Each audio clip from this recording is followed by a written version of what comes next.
Hello friends, यह UP PCS और RO GS का हमारा 54वां टेस्ट सीरीज है। इसके पहले के 53 टेस्ट कंप्लीट हो चुके हैं। हर एक टेस्ट में हमारे 20 प्रश्न होते हैं, तो इसके हिसाब से 1000 से ज़्यादा प्रश्न अब तक कंप्लीट हो चुके हैं, जो एग्ज़ाम के लिए बहुत इंपॉर्टेंट है। तो आप लोग उसको ज़रूर देखिए। हम लोग शुरू करते हैं आज का वीडियो।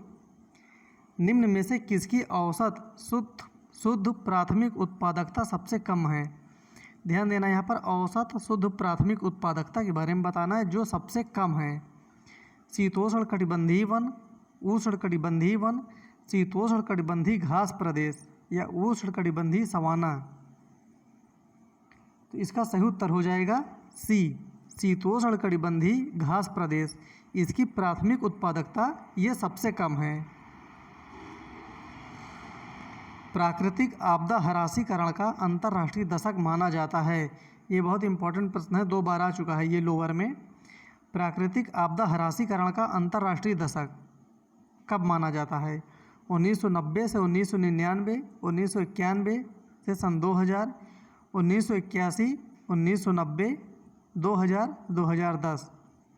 तो जो हरासीकरण का अंतर्राष्ट्रीय दशक है वो होता है 1990 से 1999 तक। इसका सही उत्तर हो जाएगा ए। निम्नलिखित में से किसे मेगा डाइवर्स देश के रूप में जाना जाता है? New Zealand, Australia, Nepal, Austria. तो इन चारों में से मेगा डाइवर्स देश है ऑस्ट्रेलिया। इसका सही उत्तर हो जाएगा बी।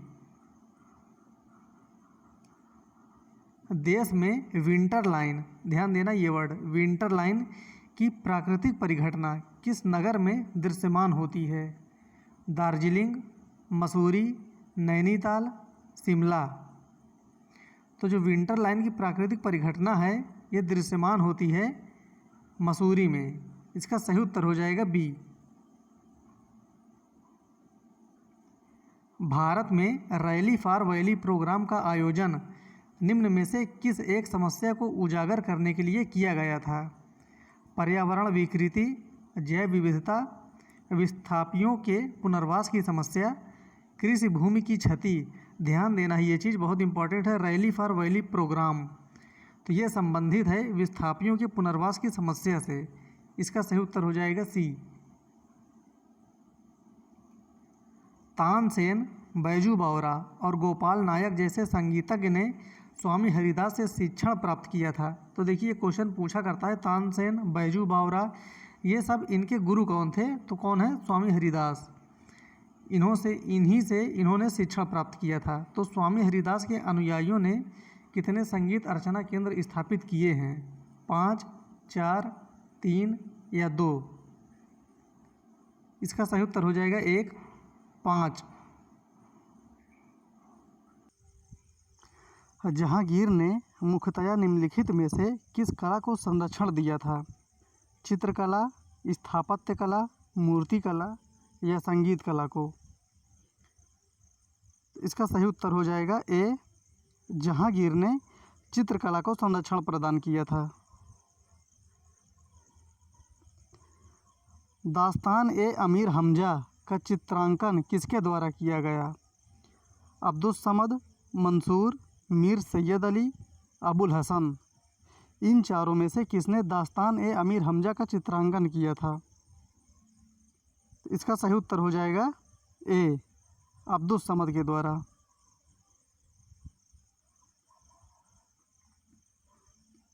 प्रसिद्ध तानसेन का मकबरा स्थित है? ये बहुत सिंपल सा क्वेश्चन है इसका। इसका सही उत्तर हो जाएगा बी, ग्वालियर में। तानसेन का मकबरा ग्वालियर में स्थित है। किशनगढ़ शैली किस कला के लिए प्रसिद्ध है? किशनगढ़ शैली के बारे में बतानी है, किस कला के लिए प्रसिद्ध है? बहुत इंपॉर्टेंट है ये वाला प्रश्न, 2-3 बार आ चुका है। मंदिर कला, चित्रकला, युद्ध कला या मूर्ति कला? जो किशनगढ़ शैली है ये प्रसिद्ध है अपनी चित्रकला के लिए। इसका सही उत्तर हो जाएगा बी। भारत के प्रधानमंत्री के विषय में निम्नलिखित कथनों में से कौन सही है? प्रधानमंत्री मंत्रिपरिषद का नाम मात्र का नेता होता है।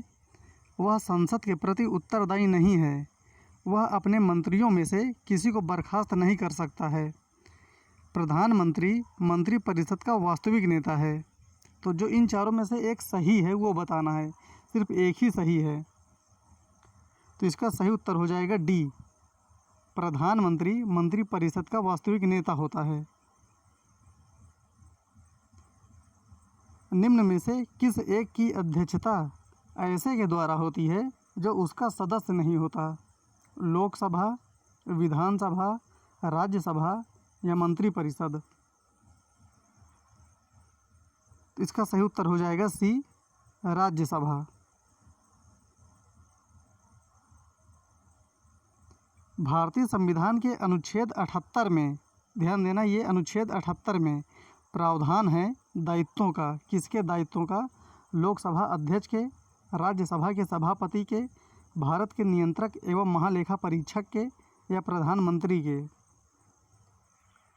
तो जो अनुच्छेद 78 में प्रावधान किया गया है प्रधानमंत्री के दायित्वों का, इसका सही उत्तर हो जाएगा डी।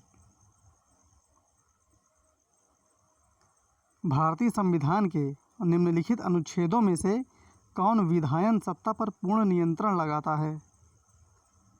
ये प्रश्न एक बार ध्यान से फिर से पढ़िए। भारतीय संविधान के निम्नलिखित अनुच्छेदों में से कौन विधायन सत्ता पर पूर्ण नियंत्रण लगाता है? अनुच्छेद 14, अनुच्छेद 15, अनुच्छेद 16, अनुच्छेद 17? इसका सही उत्तर हो जाएगा ए, अनुच्छेद 14।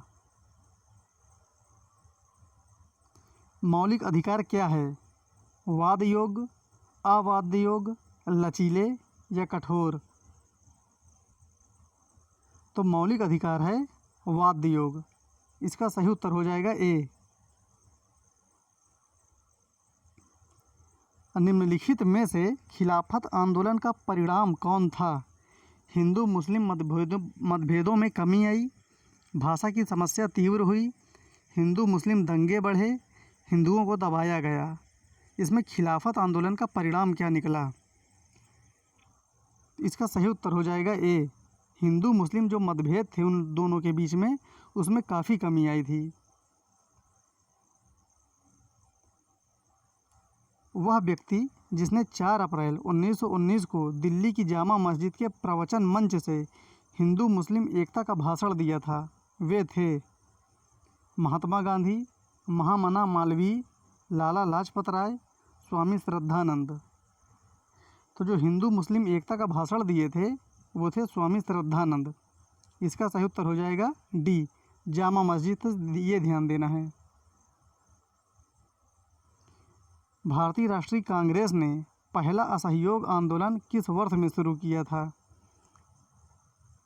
1917 में, 1918 में, 1920 में या 1928 में? यहाँ पर ये वर्ड ध्यान देना है, भारतीय राष्ट्रीय कांग्रेस ने, महात्मा गांधी नहीं कह रहा है। काफ़ी लोग इसका उत्तर गांधी समझ के दे दिया करते हैं। इसका सही उत्तर हो जाएगा सी, 1920 में भारतीय राष्ट्रीय कांग्रेस ने अपना पहला असहयोग आंदोलन शुरू किया था। इस मिसाल में हम मुसलमानों को हिंदुओं से भिड़ा नहीं पाए। निम्नलिखित में से कौन सी एक घटना से इचिंसन के इस कथन का संबद्ध है? इचिंसन ने ये बात कही थी कि इस मिसाल में हम मुसलमानों को हिंदुओं से भिड़ा नहीं पाए। 1857 का विप्लव के लिए, चंपारण सत्याग्रह के लिए, खिलाफत और असहयोग आंदोलन के लिए, 1942 की अगस्त क्रांति के लिए? तो इसका सही उत्तर हो जाएगा सी, खिलाफत और असहयोग आंदोलन के लिए एचिंसन ने कहा था कि हम इस मिसाल में मुसलमानों को हिंदुओं से भिड़ा नहीं पाए। 1920 की खिलाफत कमेटी की सभा जिसने गांधी को असहयोग आंदोलन के नेतृत्व को संभालने का अनुरोध किया था, वह किस शहर में हुई थी? लखनऊ, लाहौर, इलाहाबाद या कराची? तो इसका सही उत्तर हो जाएगा सी, ये मीटिंग हुई थी इलाहाबाद में। तो इस प्रकार आज ये हमारे 20 प्रश्न हो गए। फिर मिलते हैं अगले वीडियो में, तब तक के लिए धन्यवाद।